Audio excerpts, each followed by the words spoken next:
This is the Louisiana Hometown Network, bringing you public information, coverage of the monthly meeting of the Louisiana Board of Regents for Higher Education and the Board of Elementary and Secondary Education, also known as BESE.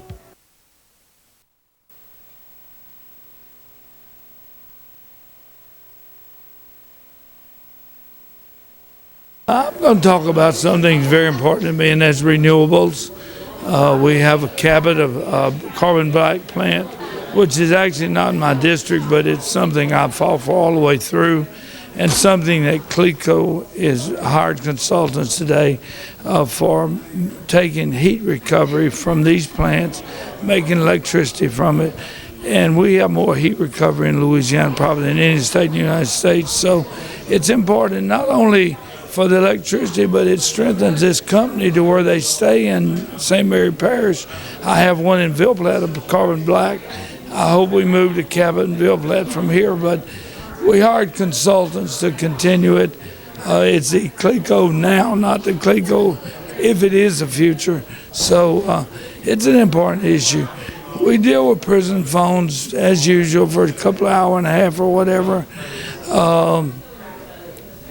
I guess I believe that if you do the crime, you pay the time, and even though it's hard on us, it makes us sound hard-hearted, but I just believe when the witnesses come forward.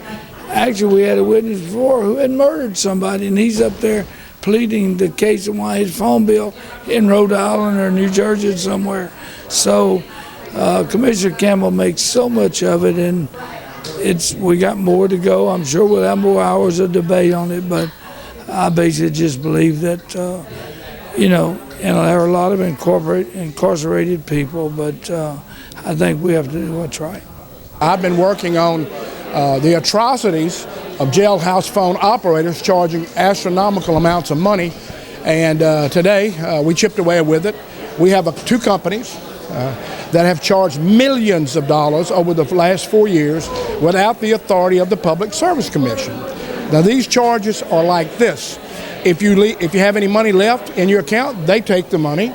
If you put up $50, they take 10 of it for origination fee. Also, if your wife wants to use it, it's $2.50 extra. If there's any money left in the account, they charge you to get your money out. And these companies are making millions of dollars, and they never got the vote of the Public Service Commission, which is absolutely illegal. But they have connections. These are jails, and they work with the sheriffs, and the sheriffs, get a lot of the money from it. I'm not saying they're doing every one of them, but I'm just saying we need to get it clear. The violations on these charges have never been voted on.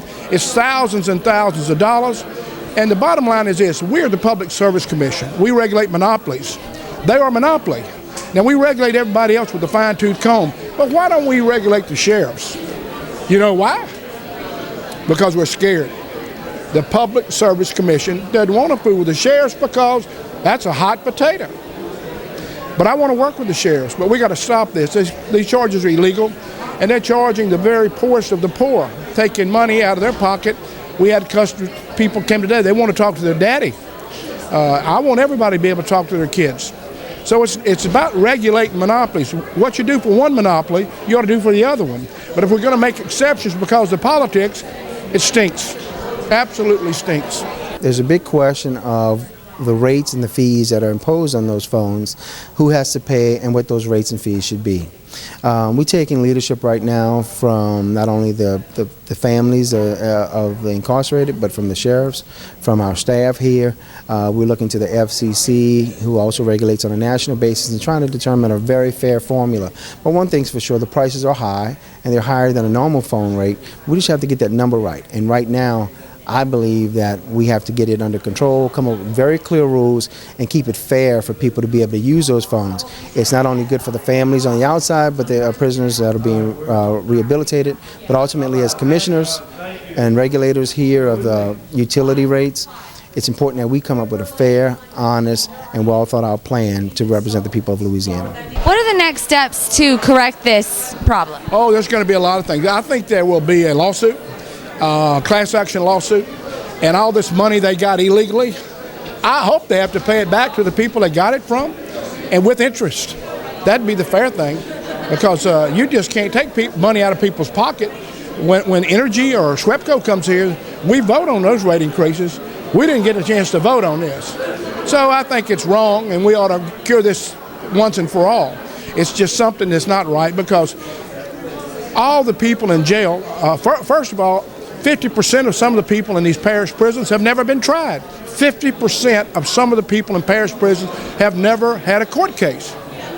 So anyway, it's not about prisoners, it's about their families and about little kids and their mothers, and talking to them and communicating, tell them they're trying to do better, how the kids do playing basketball. And we're going to be so cold that we're going to take blood out of the hide of the poorest of the poor. Not me. It stinks. It absolutely stinks. I think the next thing we do is look at the actual rules that we have in place and what practices are put in place now, and look to see if there's any correction. And I'm sure there are several corrections we can make, and we'll cross those bridges when we get to them. But to really look at the rules and the practices that are in place now, and determine what's fair, what's equitable, and what we should do to move forward. In addition to that, we have several more hearings that are coming up and a rulemaking. We've also hired an expert who's going to give their presentation to us to also help in our guidance to correct the rule and fix it, and to make sure it's the right rule for Louisiana.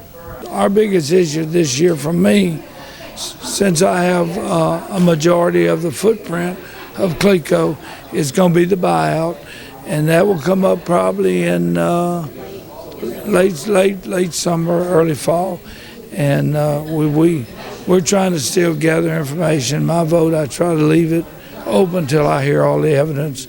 But, you know, it's a big vote for us, and it's big for me in central Louisiana because of their headquarters being in Pineville. And I'm going to try to protect 3 or 4 things: the employees, the retirees, seeing that general office stays in Pineville, and also just to do what's right. I know what I have with CLECO. I have to see what I'm going to get with the new company.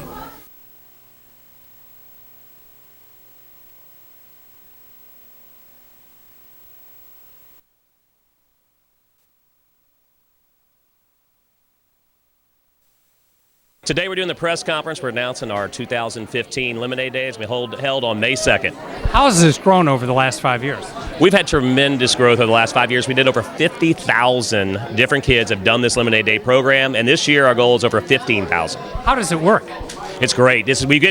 You can get a backpack at any one of our Raising Cane's locations, or go online, and it's just a fabulous program that takes you through constructing a lemonade stand, marketing your lemonade stand, and actually selling your lemonade. I'm really excited about the program because it not only encourages kids to give some of that money back, it also encourages them to save and to spend a little. What kind of results have you seen in the last 5 years? What have the kids learned from this? Kids have learned how to market their business, how to operate their business, how to take their own inventories. It's been fantastic, and they're doing great quality. I love to go see the different stands. They have great different ideas, right? Some of them even sell more than lemonade. Maybe it's some bracelets they've made, some cookies they've made, things like that. I get more responses back from happy kids and happy parents when I go and visit these stands. I'm just really excited about what it's teaching them, a lot of financial literacy. Raising Cane's founder Todd Graves and I were glad to introduce Lemonade Day Louisiana. And here we are, May's approaching again, and we're announcing our 5th year of Lemonade Day Louisiana.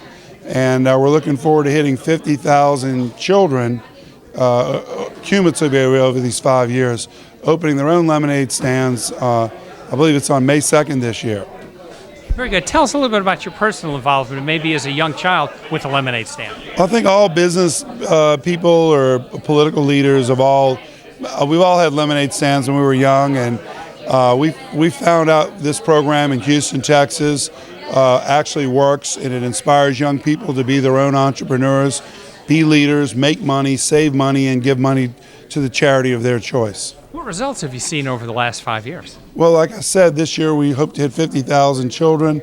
I think last year we had over 15,000 children, and it just builds every year, and the results are unbelievable. You can go on our website at louisiana.lemonadeday.org, and you can learn all about this incredible program. Tell us, why are you involved in this project?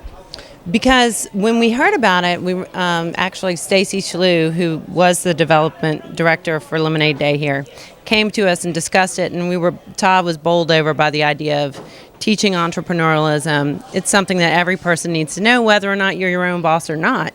And of course, Todd Wagasback with Level Homes in Americana was quite the entrepreneur and did some, out of the box things to grow a company to now 6 states, and very impressed with Todd. Tell us about your personal experience with lemonade stands. Lemonade stands to me are they're such a joy. You drive around and you see, children on every corner during the summer and the spring, and they're so excited and they're so pumped up to have their own little slice of, business going on, like their dad or their mom. And, my experience is just positive. I just love seeing it and love supporting it. Tell us why you involved in this project. Well, when John called me, and I had been watching this for years, I realized how important it was and what it was teaching kids, really young kids, like me when I was a young kid. My mother says I sold my broken toys to make monies, and I can't say she's wrong because she told me I did it. So I think that was my first memory of making money and really doing something entrepreneurially, and so this Lemonade Day fits in perfectly. What's your reaction to everything that you've seen and heard about Lemonade Day over the last 5 years? Well, in New Orleans is where I'll be the champion. When you drive down the street, there's not a street in New Orleans on Lemonade Day that doesn't have a stand. And you can see how the kids are not only interacting with their friends, but with their parents, which I think is really a good, cool thing. Well, the Credit Bureau Baton Rouge Foundation, our primary mission is financial literacy, and this program, we've been involved in it since inception in Louisiana, and we think it's just a great way to teach children about savings, investing, budgeting. It's just a great opportunity for them to get involved in financial literacy. What kind of results have you seen over the last 5 years? Well, we've been in for, like I say, the whole 5 years, and every year we've had more and more students participate in broader area of the state that we've covered. It's just, we get a lot of the repeat students come back after they did in the first year. The second year, they set their goals higher. They have multiple stands. So it's like running a business. They get bigger and better every year. Tell us about your personal involvement with this, your personal experience. Well, I serve as a city champion for Baton Rouge. I did last year, and I'm really honored to be able to do it again this year. And it's just great working with these children and mentoring them on how to do the budget. We have a Lemonade University that we put on that kind of goes through the workbook with them and shows them how to get their business plan off the ground. And I just enjoy working with the children and getting that youth development. Tell us a little bit about why is your company involved? We think it is so important for business people to partner with children to get really involved in entrepreneurship. There is so much potential in today's youth, and it's so exciting to see these kids get fired up about owning their own business and really making a difference in the community. Do you have any personal experience with Lemonade? Absolutely. Actually, all of my agents' children one year signed up, and so all of my agents were able to get stands with their children, and it was such a good thing for morale with the community to just get our agents sort of involved with that with their children and bring them to work. I think this is a great experience for our young people in the state. When I was 12, 14 years old, I used to have a paper route back up in Pennsylvania that was about 2.5 miles long, and in the summertime I'd ride my bike, and in the wintertime I'd pull my sled. But the newspaper would come and drop off 115 newspapers at my house and make me pay for them. And I had to go and deliver them on this route every afternoon after school. And I had to collect every month $3.95 from each customer. And the ones that didn't pay me, I couldn't make ends meet. So I learned at a very young age the importance of accounts receivable. I also learned the importance of sharing, because I remember one elderly lady who couldn't pay for her newspaper, and I felt so bad for her, I told the neighbor, and the neighbor decided to pay for her newspaper, and I realized the importance of people doing things to improve the community, and it exposed me at a very young age of the importance of how to manage and operate a small business.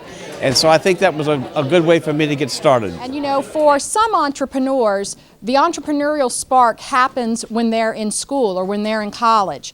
But for most entrepreneurs, it happens a lot earlier than that, often when they are a small child. And that's why we are absolutely delighted at the Stevenson Entrepreneurship Institute to be part of Lemonade Day Louisiana. And now I'd like to introduce the founder of Raising Cane's Chicken Fingers and co-founder of Lemonade Day Louisiana, Mr. Todd Graves. Great, thank you. I love this crowd. I love entrepreneurs, and they're everywhere in here. And I love the Big Buddy kids. You guys are awesome, and they always thank me because they get out of school on these kind of days. So I've been involved in the Big Buddy program since the first Raising Cane's. The first thing when we were successful and why Raising Cane's is so involved in the community was because it was my dream, and it took me 2 years to open up my first restaurant at the North Gates LSU that I reconstructed with my own hands, and I'm so glad it was so hard for me to start. And everybody in the community came out to support me, right? So the LSU community was first. So might be the fraternities or sororities or the LSU band or the LSU Christian groups. If they had a meeting or they needed food, they'd come get it from me. And that created it. So this was, I mean, for me, it was a big deal. I made $30 my first month. That's what I made. What was significant about that was that I could make payroll. I could pay my crew. I could pay my vendors. I could do those things. And so the first group I was involved with was Big Buddy.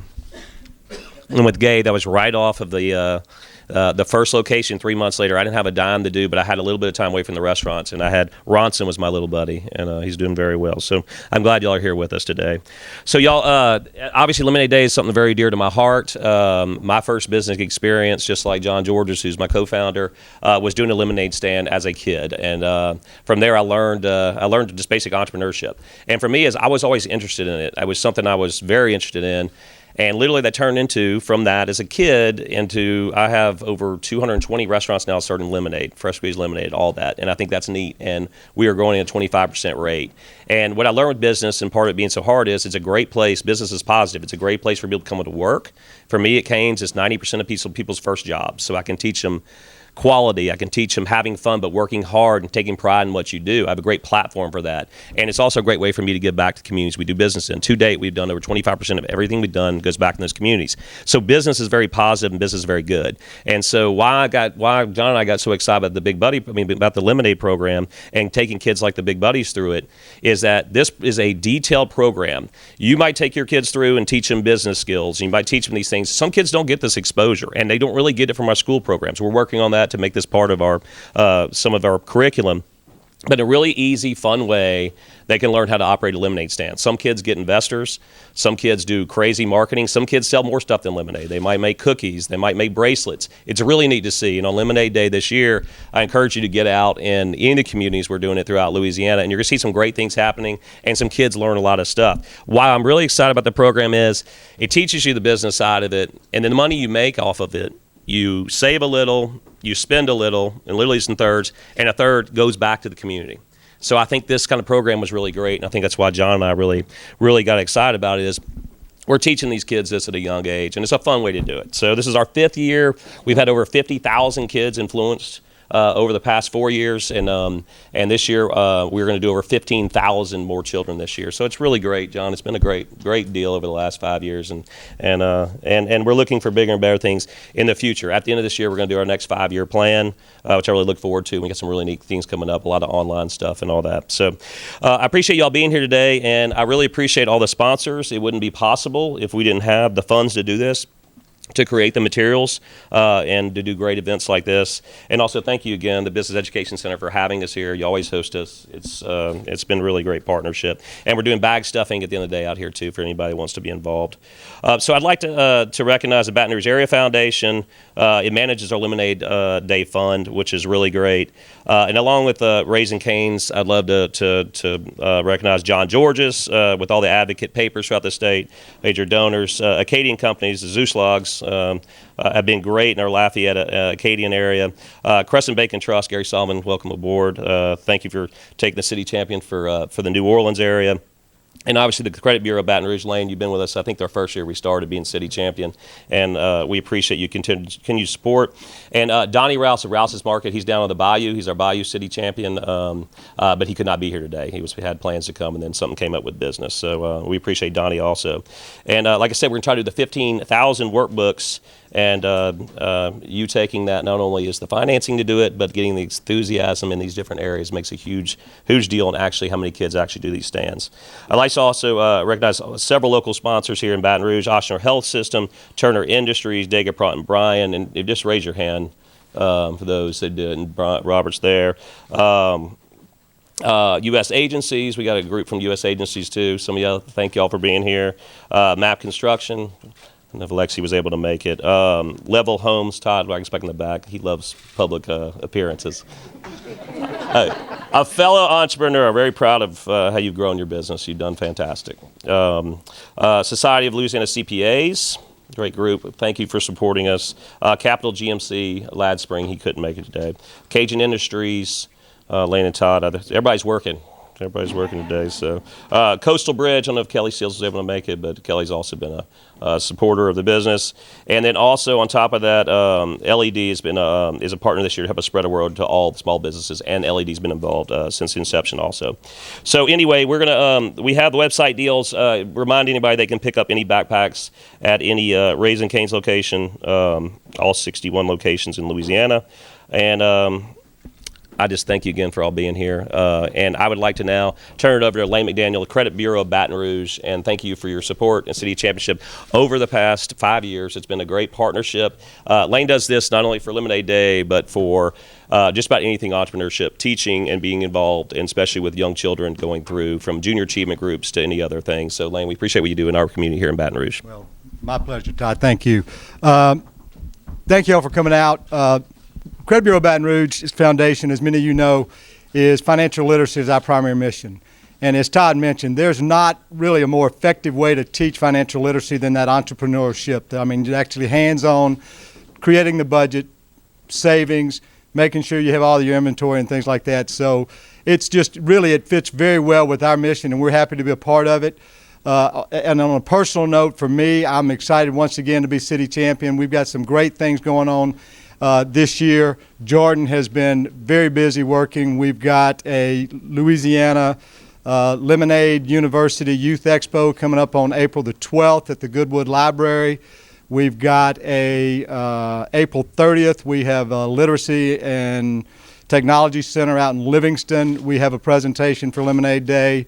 Milena has been kind enough to get a couple of early morning schedules for the TV channels locally to promote it. So we've got a lot of opportunities to promote this, and that's where you guys can come in and help promote it. Get your youth group signed up. If you're not involved in a youth group, go by, purchase lemonade the day of on that Saturday.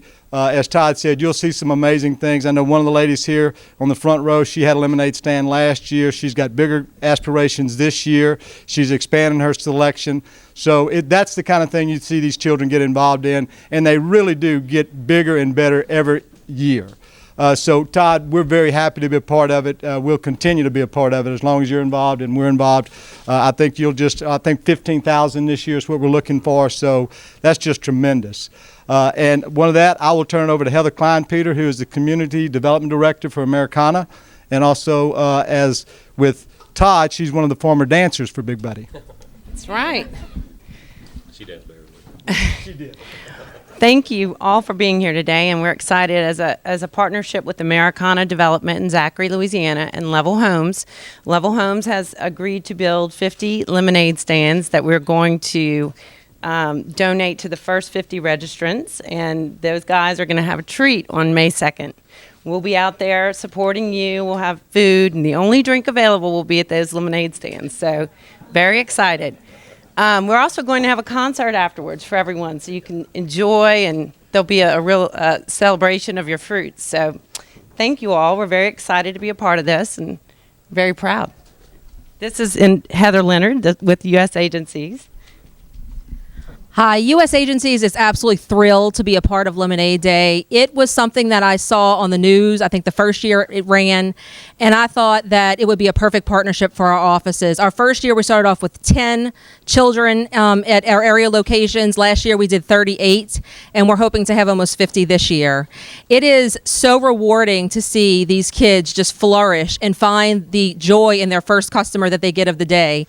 And it was so exciting because a few weeks ago at the New Orleans press conference, one of the children came up to me and he was so excited because he wanted to be the first in line at our stores this year to make sure he had his spot. And he said that true entrepreneurs do not wear t-shirts, that he was going to have a suit this year.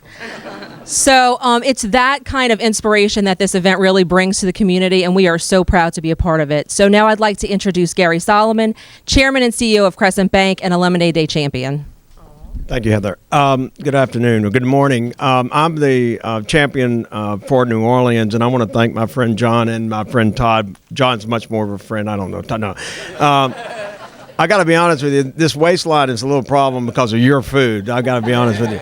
But when John called me, he says, Gary, look, you're a true entrepreneur, but did you really ever do anything as a kid? I said, well, John, to be honest with you, I really did. I sold my toys. My mother said after Christmas, by June, I was on the street selling the toys she had given me. So I do remember raising the money. I don't think I gave a third of it away, but that's a great one. I have to make sure my kids do that. But I'm really excited about New Orleans. And one of the things we're excited about in New Orleans is that we're trying very hard. And if anybody in New Orleans is in here or no friends that are involved with any of the charter schools or the public schools, we're trying to get in more of the schools in New Orleans. John's done a great job up until now. But one of the things Jordan asked us to work on was more schools. And that's what we're working on, to kind of more a broader approach. And I will say my history with Lemonade Day is very simple. I have stopped at many stands because when you're in my neighborhood, trust me, there's a stand on almost every other corner. But the enthusiasm with the parents and with the children working together is just unbelievable. And I'm really honored John asked me to do this, and Todd, and thank you for your commitment. And I'm sure that this will live on for many, many years. And now it's my great pleasure to introduce the only man in the world I cannot pronounce his last name, and I've known him for 20 years, but Richard Guschlag. Richard's from Lafayette, head of Acadiana Ambulance. Thank you very much, Gary. I want to tell you, both Todd and John, thank you for allowing Acadiana Ambulance and me to be sitting champions over in Lafayette. And I want to thank my son Blaze for helping me. You know, last year was our first year, and I really was excited to go out and see these young people at the lemonade stands and the different entrepreneurs. And you, Todd, speaking this morning brought back memories of me 44 years ago when I started Acadiana Ambulance in Lafayette with 2 ambulances and actually drove one of those 2 ambulances for 2 years. I was not the best driver. But that also reminds me that when I was 14 years old, I delivered newspapers to homes up in Pennsylvania. I was raised in Pennsylvania, and the newspaper company back then would bring me my 114 newspapers every afternoon.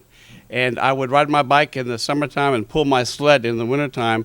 But the one thing I always remember is the newspaper company made me pay for all the papers, and I had to collect from each one of the people that I gave the paper to on their porch.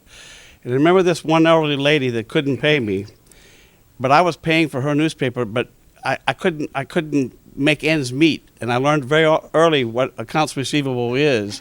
And I also learned something about charity, because when I told the man next door the problem I was having, he decided he would pay for her newspaper. And that was something that really touched me at a young age. But I loved to make sure that newspaper got delivered in rain or shine. And I remember how much that taught me about business. And I think that's what got me the entrepreneur spirit to start Acadiana Ambulance. So last year when I went around to the different lemonade stands, I was very intrigued by all the kids that were selling lemonade, and I was inspired. And I'm real proud of the fact that Blaze has planted the seeds at all the area high schools and elementary schools to get the principals more involved in helping us get the word out. So last year we did a little over 500 children participating. This year I know we're going to go over 1,000, so we're very excited to participate, and thank you for the opportunity. Thank you. And to my left is a good friend of mine, John George, who I think probably is the best publisher of a local newspaper in the United States, but he's also an entrepreneur in many other businesses. Thank you for giving me the opportunity. Thank you. Wow, Todd, 5 years. Todd was doing this in Houston, brought the idea to Louisiana. We didn't have all this media and all that. We weren't in fancy LSU when we started. We took an idea from Houston, brought it to Baton Rouge and New Orleans. Now it's a statewide program, tying in business leaders that are in the regions. Gary talks about New Orleans, but he's a big employer in Baton Rouge too. He has business interests up here. Richard's statewide. Todd is global. He's a global guy, and we're really honored that this program has reached the level. It just shows you our community, from all the other sponsors that are here, how we react to good ideas. We're very supportive. And to the kids, you know, the future's ahead of you. You're learning these skills now. You can be up here in, I don't know how many, 20 years, and you can have your own stories, because we're telling our stories about our lemonade stands. And maybe when you get old enough like Todd, you can build a treehouse, okay? But anyway, so I want to thank the friends in the media and LSU and all the new sponsors that are here. This couldn't happen without everybody. I remember we had Mayor Kip Holden in Baton Rouge, and we had Chris Paul in New Orleans, and that's how we were able to get people to show up. And now the media has been great, donating their time, and this program here at LSU has been great. So I'm very proud. 5 years, 50,000 people, and You know, as far as the Advocate newspaper, we're proud to be serving Acadiana, Baton Rouge, New Orleans, and pretty much most of South Louisiana. We tie in the state like all these other business leaders tie in Acadian Ambulance, and our communities are now working more and more together, and that's Lemonade Day is proof that an idea in Houston could come to Baton Rouge, New Orleans, spread to Acadiana, up in Monroe, Shreveport, Alexandria, Lake Charles. And to do all that for us, we have the exciting, dancing, statewide coordinator, Jordan Piazza, who has really put all this together, and he works very closely with Todd Graves and the community efforts, and we're really excited about what you put together for us here today. Thank you. Thank you, thank you. Glad to be here. Just like everyone said, this is not possible without all these great sponsors. They're phenomenal entrepreneurs throughout the state, as you know. And in my personal opinion, to be a successful entrepreneur, you have to have that mentality that it's never good enough, and you always got to strive and want for more, which John and Todd have always had. And the numbers we've done, you know, we could easily said 10,000 is enough, 15,000 is enough, but they've made it very clear that every year the number needs to grow, and it starts growing exponentially, and it has, and it will. And like Todd touched earlier, we have a 5-year plan in place, and we hope to take it from Louisiana with us and get it at all the Raising Cane's across the nation, which would be really big, and we're excited about that opportunity. I also want to thank Melena Joseph with the Spears Group. She's our consultant for our PR, and she is the brains behind all of this, and without her, none of this would be possible. Also, our local sponsors throughout the state, not only do they help with the funds and making this possible for the kids, but they also get involved in volunteering and offering business locations for stands, and that has been a tremendous help. And what's been encouraging to me is the reward that these children get from it, and how excited they are to be involved and have these stands and really participate. And it's become a big event that they look forward to every year. So I'm really honored when John and Todd asked me to come on board, and thrilled to have Gary, Solomon, Richard, and Lane on board as well. They've made it really easy.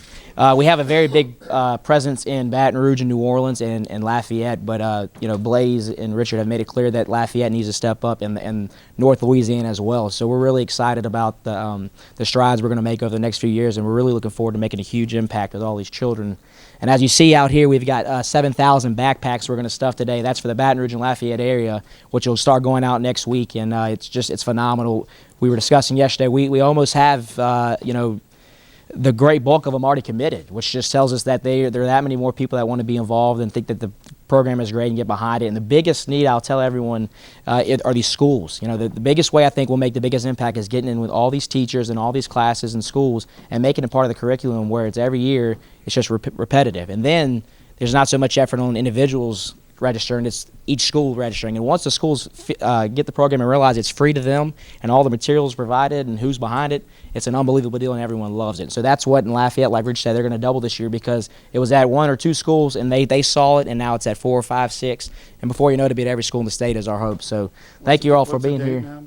May 2nd, 2015 is the day, Lemonade Day. And I will tell you, you know, we always encourage, we'll see the Advocate's going to run some generous ads, but if you see a lemonade stand, please stop by and just buy lemonade. Show the kids support. You know, that's what the other piece of teaching them business is showing them, you know, the communities, they're going to support the community by giving back, but the community needs to support them in order to give back. So really, if you wouldn't mind, May 2nd, if you see a lemonade stand, just go by, buy one, tell them great, take some pictures, whatever it might be. And thank you all for coming today and for your support. And for Mike and the Golden Girls for coming here. Wouldn't be as exciting without them. So looking forward to a great year.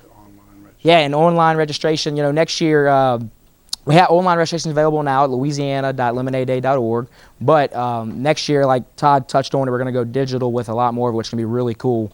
But anything in regards to Lemonade Day is on our website, louisiana.lemonadeday.org, and all the forms, any questions you might have is all there, as well as contact information. And then social media as well. We're on Facebook, Instagram, and Twitter. That live updates. We encourage kids, if any of your kids participate or you know anybody participating, to post their stand location on our website, because believe it or not, there are a lot of people that refer to the website to figure out where the stand locations are near them to go visit and stop by. And just a cool point, you know, like John and Todd said, this is at a national level. Louisiana is among one of the fastest growing organizations at the national level. We are leading the way because we are a state organization. Most people are doing it by city, but we did it by state, which is brilliant. And Ron Batts, our president of Lemonade Day, was actually in New Orleans last week for the press conference, because it has become such a big deal, and we're growing at such such a rapid pace that they're trying to follow what we're doing to get it out there, and it's been great. And Michael Holthouse, the founder, is hoping to come in this year on Lemonade Day and make some stops at some of the stands to really show the support of how great it's grown. So we're looking forward to this year. It'll be a great year, and then many more. So.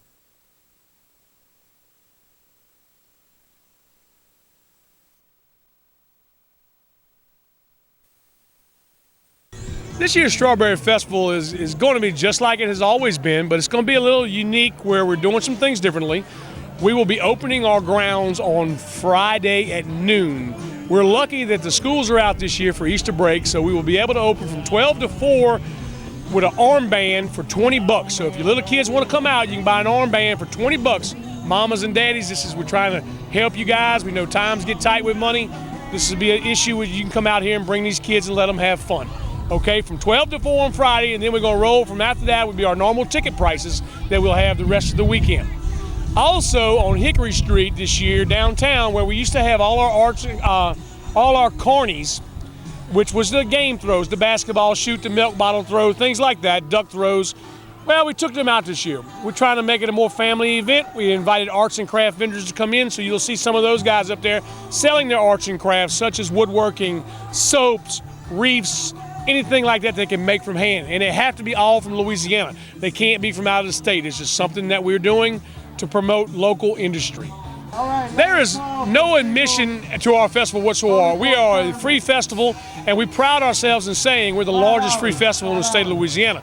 You know, we don't have actually no way of counting people that come here, but if you come here and see the throngs of people that walk through the streets of this town on Friday, Saturday, and Sunday, it's unbelievable. I mean, they come in from all walks of the earth, from Memphis, Tennessee, to Mobile, Alabama, to Houston, Texas, all over. They just come to see us, and they love to come to get one thing, is our beautiful, sweet strawberry. Last June, I was crowned the Louisiana Strawberry Queen 44, which consists of an interview and pageant style competition, I guess you could call it. And I have gotten to represent the Punchatoula Strawberry Festival as well as the strawberry farming industry of Louisiana for this past year. And I've gotten to travel the state promoting what we stand for as a festival, as well as buying local and supporting our farmers in Louisiana. So, can you tell us a little bit about the nonprofits at the Strawberry Festival this year?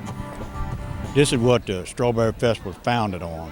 First of all, for the farmers, to honor them and all the hard work to do to bring this crop in. Second was for the nonprofits in the area to raise money to pull back in the community.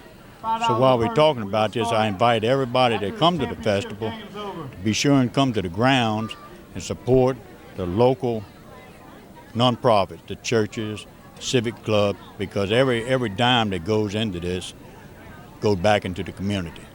And so that's what it's all about. And appreciate everybody that spend their hard-earned dollars.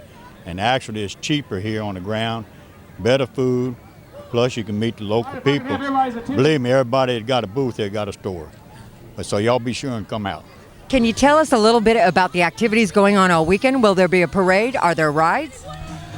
We will be having a parade on Saturday morning at 9:30, and it is one of the largest parades in the area next to Mardi Gras parades. People plan on it a year in advance.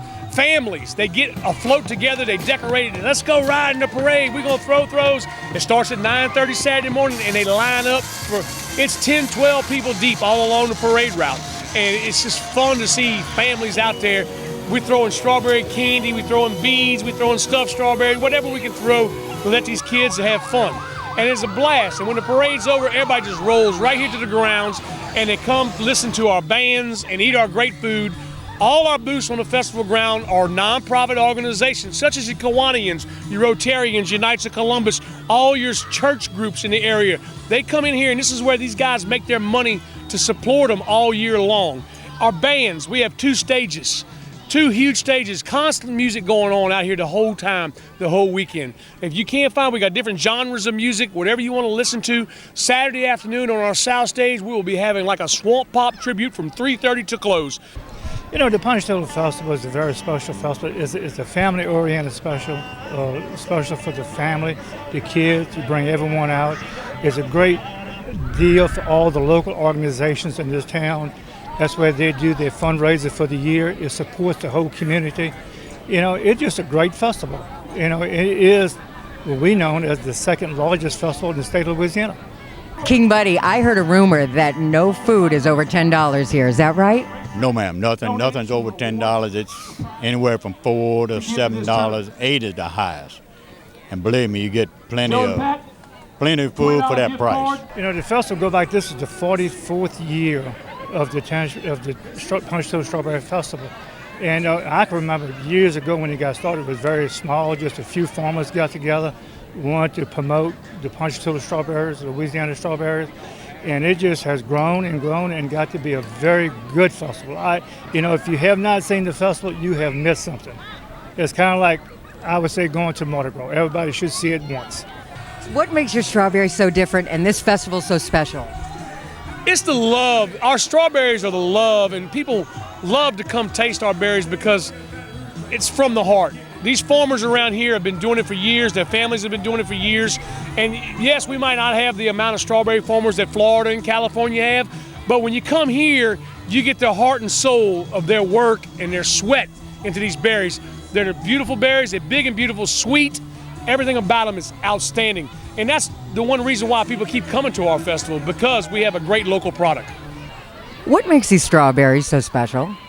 You know, Louisiana strawberries is a very special product. I think it's our soil condition and the varieties that we raise. And I mean, you talk about other strawberries, but Louisiana, Punch Tulip, you know, this area berries has a unique, different flavor from any other berry you would eat. It's a 3-day event. Is there places for families to come and stay for the weekend? Oh, there's a lot of hotels in town. You could, book a hotel. I think we have 19 to 20 hotels in this area. So it's very easy to get a room if you want to stay here for the weekend and make it a whole weekend affair. We have a lot of good, you got a lot of good food on the festival grounds to start off with. Oh, we have a lot of good establishments with good restaurants in the town that you could eat and enjoy yourself. Make it a whole weekend. First of all, to honor the hard-working farmers that are growing these sweet berries, and also honor the past farmers years ago that created this. And come here and support Punch Tool, our little town. It's a big city now today, but it's a little town when y'all all leave. Y'all come enjoy yourself and have a good time. I'd like to invite everyone to come out, have a good time. It starts at noontime on Friday and goes to 6 o'clock on Sunday. And hope the weather permit and everybody come out. And I don't know of anyone that ever came to the Punch Tool Festival and did not have a good time. Go to our website, lastrawberryfestival.com. You can pull up our band schedule. Anything you want to see on there is on there. So go look at it. Come on down to the Strawberry Festival. It is April 10th, 11th, and 12th. It is totally affordable for your family, and it's a nice, great community event. I'm very excited to be here representing our delicious state fruit, the Louisiana strawberry. I hope you all will join me April 10th, 11th, and 12th in Ponchatoula, Louisiana, where we will celebrate our farmers and enjoy the berry, sliced, diced, and dipped. I promise it's worth the trip.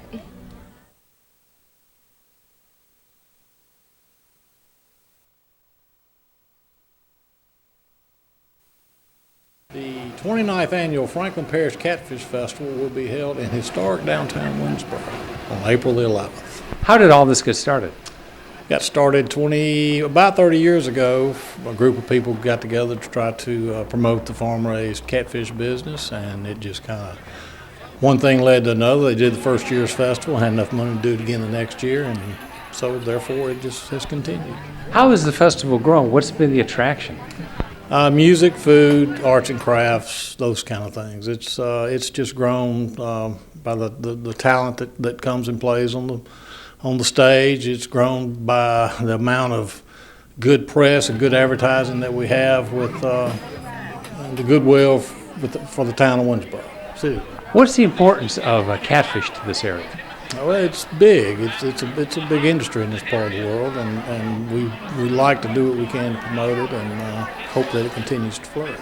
Well, Well, the second Saturday of April, April 11th, is when we're having the Franklin Parish Catfish Festival in historic downtown Winsboro. There'll be food, fun, entertainment for all ages, all types of entertainment. We have 3 stages, so no matter where you are in the festival, you'll hear some wonderful music. It feels like a huge party, and we're throwing it, and we want you to come. Why is Franklin Parish and Winsboro so historic? Well, it's just a wonderful, the Delta has hit hard times in a lot of areas, but I kind of consider Winsboro a town that's just too stubborn to die. Our people are loyal, they're dedicated, they're hardworking, and we're just not going to let our town go by the wayside. So the festival is just one way that we really celebrate the history of Franklin Parish and just also the future of Franklin Parish. When people come to the festival, what will they see? Well, you're going to see streets lined with wonderful vendors selling all kind of wonderful things. It's a shopper's paradise. If you love to shop, come spend the day with us. You will find something to buy. There's also a huge antique car show on the highway that's just, if you're not even an antique car enthusiast, you will love looking at these beautiful automobiles. We also have 3 stages that'll be featuring entertainment throughout the day. And in addition, we have an old post office museum downtown that's part of the festival grounds. And there's a stage back there that will feature things particularly for the children. Oh, we're excited about the performers this year. On our Old Glory stage, we're going to be kicking things off with Excelsior Jazz Combo. Then we've got Phil Roebuck, who is a one-man band, whom you've got to see this guy to believe in. Amy Sunshine is a young lady that has been all over national television. She's going to be, she's sort of a bluegrass young lady, but she's like 12 years old that plays a ukulele with her family, and she's really, really good. Our headliner this year won a Grammy this year on the Grammy Awards, and it's Joel Sanye, and he's fantastic. We're excited about him. On our Council on Aging stage, on our council stage, our 2 main acts is going to be performing there. Jason Crabb, who is a Grammy winner, he's a Dove winner, won awards, numerous awards. He's going to be headlining that stage. He'll be playing at 12 o'clock, and then following him up is a New World Sun. And these guys are award winners from Canada, as a matter of fact, and they're going to be down here presenting their music as well. How far do people come to enjoy the music at the Catfish Festival? We have heard of people coming as far away as Oklahoma, Florida, Texas, obviously Arkansas and Mississippi, but from many states around, they'll come just enjoy the music. What's your favorite part of the festival? The music, of course. Why would that not be my favorite part? And not only do I like the music, but I like the chance to interact with the entertainers, and I like it whenever the entertainers or the artists, they come down and they talk to people that's in the festival. As a matter of fact, the last time Jason Crabb was here, we began to look for him and we couldn't find him. It was his time to go on stage. He was actually working in one of the church booths cooking catfish because he had never had a chance to cook it before. So he was actually in there. And that's the type of performers that we get. Not only do they come and perform, but they get out and they enjoy the festival as well. Tell us, what is the centerpiece of this festival? Well, I think the centerpiece is the fun. It's hard. It depends on what you're looking for in a festival. We have great entertainment. I mean, fantastic. 3 stages. We've got country, gospel, tons of Louisiana music, which is just, it's just not a party if you don't have some Cajun music. And then we also have a stage that is dedicated to our children. We have the Princesses from Enchanted Entertainment will be making a return appearance, and they were a huge hit last year. If you have a little girl or a big girl, you bring her to see those princesses. They're wonderful. So I would say it's a combination of things that really showcase all that's fun about Franklin Parish and about Louisiana. What about the catfish? The catfish is delicious. You need to come. We have 4 booths that will be frying catfish all day long. We'll probably fry about 2 tons of catfish on Catfish Festival Day. Delicious hot fried fillets. That's 4,000 pounds, by the way. That's a lot of catfish. So come eat. We have other things too. If you're not a fish fan, there's all kind of great festival food, things on a stick, things fried, funnel cakes, just all the kind of things you'd expect to see at a great Louisiana festival. What's your favorite part of the festival? Well, I love connecting with folks. I love seeing our old friends come back. I love meeting new friends. I just love the atmosphere. It's such a family-friendly day. You can walk the streets and just have a great time, hear great music, eat some great food, do some shopping. It's just a wonderful day. The favorite part of the festival is when it is over, simply because that means that everything turned out okay, and all that planning that we did has gone for a good thing. How far do people come to participate in the Catfish Festival? We have groups from all over the country. We have vendors from throughout the Gulf South, so it's a good event. The vendors come back. A lot of them come back every year. They seem to enjoy the festival. They tell us that it's a well-run festival, and we're a very family-friendly festival, and those are the things that are important to us. When the festival is over, what would you like people to keep in mind? I'd like them to keep in mind that Winsboro and Franklin Parish is a good place. It's a good community, and there are good things happening here, and that's kind of what drives the engine. People should come to the Franklin Parish Catfish Festival because it is a family-friendly event. There's something there for everyone, from grandma and grandpa all the way down to the little kids. We've got the blow-ups that they can go jump on, the huge blow-ups, something for everyone from all the way down. People should come to the Catfish Festival because it is the biggest party in North Louisiana, and we want you to come. We've put a lot of work into having a lot of fun things for you to do that day. Please come. You won't be sorry.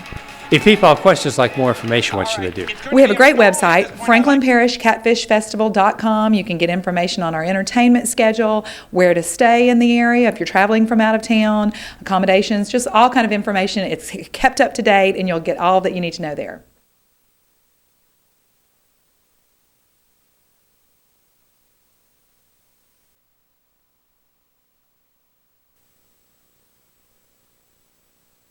Today we are here to bring attention for the citizens of this state about work zone safety.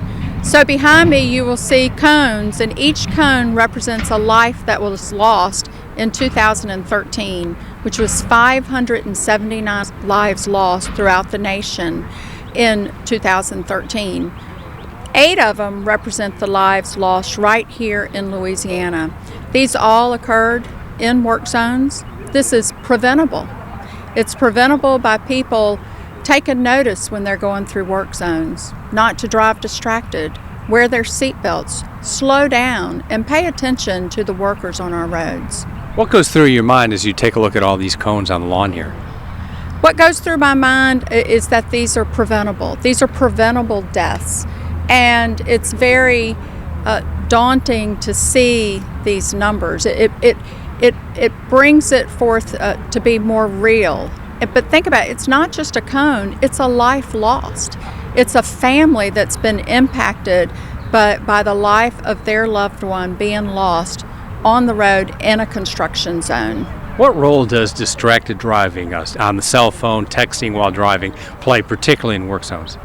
Well, what happens is, in work zones, you need to expect the unexpected, which is our theme this year, because in work zones you may have a switch of a lane, or perhaps a lane has been closed off and a 2-lane road is now down to 1 lane.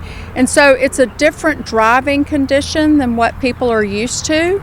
So you need to navigate through that construction zone, and the way that you do that is to slow down, pay attention, read the signage, pay attention to the signage, and respect the workers that are working to improve the roadways and bridges. And I'm going to ask you, have you ever broken down on the side of the highway? Perhaps a flat tire, or maybe your car overheated? I've certainly had my share, and I bet you have too. And I think back, my first experience with that was probably in my early 20s, when I was really on my own, right, and out on the road. And at that time, my husband and I took a trip, about a 2-week trip, just sort of made a loop, a big loop, up to Niagara Falls and back down through Ohio. And lo and behold, I was driving at the time. Always seems to happen when I drive. But I hit a rock in the road. I was trying to avoid it, but I hit it, and it popped the tire. And there we were on the side of the road with my husband trying to fix the tire. And I think I had a shirt or something, and I'm trying to flag people over. And it was quite a scary feeling, a scary experience. I couldn't wait to get that tire fixed and get back in the car and on the road. And I was hoping that the truckers and the cars and everyone saw me and moved over and respected what I was doing and took care and drove cautiously through that area. Well, We have men and women every day that are on the roads putting their lives at risk for us to improve the highways and the bridges. And it's not just during construction, but also during maintenance. And think about the ice storms and cleaning up debris after hurricanes. I mean, they're out there working for us to improve our quality of life. And they are trusting that we are going to be observant and see them, that we're going to slow down, that we're going to drive cautiously through that area and respect, that's a big word, respect the work that they're doing. We want you and our construction workers, our maintenance workers, to get home to the people that they love after they've put in a hard day's work.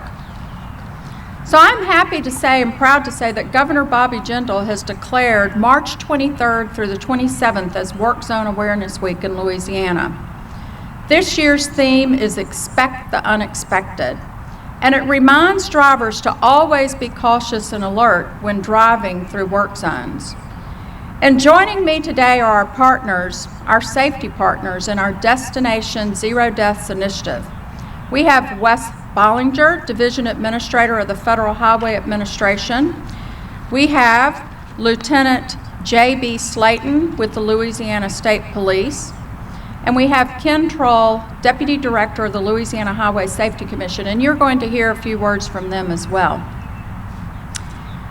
In recent months, we've had 3 DOTD employees injured by vehicles while on the job. This occurred on the road. Fortunately, none of the injuries proved fatal, but they are still recovering, and we wish them a speedy recovery. This is 1 week out of the year where we really put an emphasis on this, but this is something that needs to occur every day of the year. So I want people to leave with, again, expect the unexpected, respect the construction workers, maintenance workers that are on the road, treat them as you would like to be treated yourself if it were you out on the road. This is an incredibly important issue, and we want the public to be aware that each one of these cones back here represents a death. And so just be safe, pay attention, put all those distractions out of your mind, stay focused on the task of driving when you're approaching a work zone. We have a website, it's www.destinationzerodeaths.com.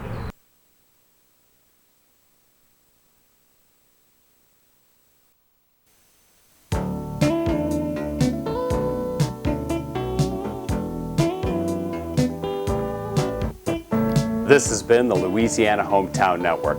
If you have questions about this program, call us at Hometown Productions.